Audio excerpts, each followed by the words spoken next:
साल था 1923, यानी असहयोग आंदोलन के बाद आजादी के संघर्ष के परवान पर चढ़ने का दौर। नागपुर में फ्लैग सत्याग्रह के दौरान कई लोगों को गिरफ्तार कर लिया गया।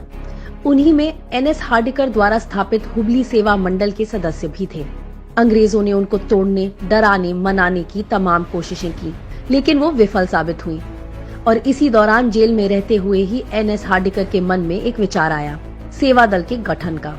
एक ऐसा संगठन जो कांग्रेस कार्यकर्ताओं को प्रशिक्षित कर उनमें फौजी अनुशासन और ब्रिटिश हुकूमत से लड़ने का मजबूत जज्बा पैदा कर सके। जेल से बाहर आते ही हार्डिकर जी ने इलाहाबाद जाकर नेहरू जी से मुलाकात की और सत्य व अहिंसा के मार्ग पर चलने वाले एक लड़ाका संगठन की स्थापना पर चर्चा की। 1923 में सरोजनी नायडू ने हिंदुस्तानी सेवा दल बनाने का प्रस्ताव रखा।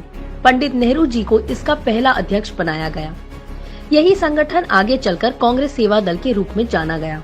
सेवा दल के गठन के तुरंत बाद 1924 के बेलगाम अधिवेशन में सेवा दल को साफ सफाई और सुरक्षा का जिम्मा दिया गया और इससे प्रभावित होकर स्वयं गांधी जी ने माना था कि हार्डिकर जी और सेवा दल के बगैर कांग्रेस का अधिवेशन सफल नहीं हो पाता।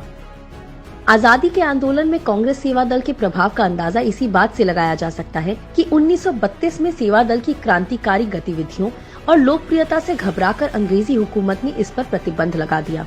सेवा दल की लोकप्रियता और महत्व का अंदाजा इससे भी लगाया जा सकता है कि पंडित नेहरू जी से लेकर राहुल गांधी जी तक सबने सेवा दल को कांग्रेस का सच्चा सिपाही कहा है।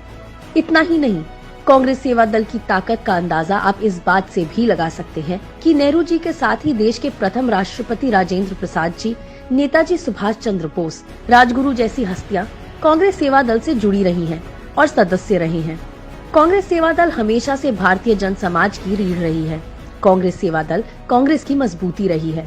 कांग्रेस सेवा दल की मजबूती का मतलब है देश की मजबूती, क्योंकि सेवा दल के विचार में देश महत्वपूर्ण रहा है। कोई धर्म, संप्रदाय, जाति या वर्ग नहीं। इसी धरोहर की आज देश को जरूरत है।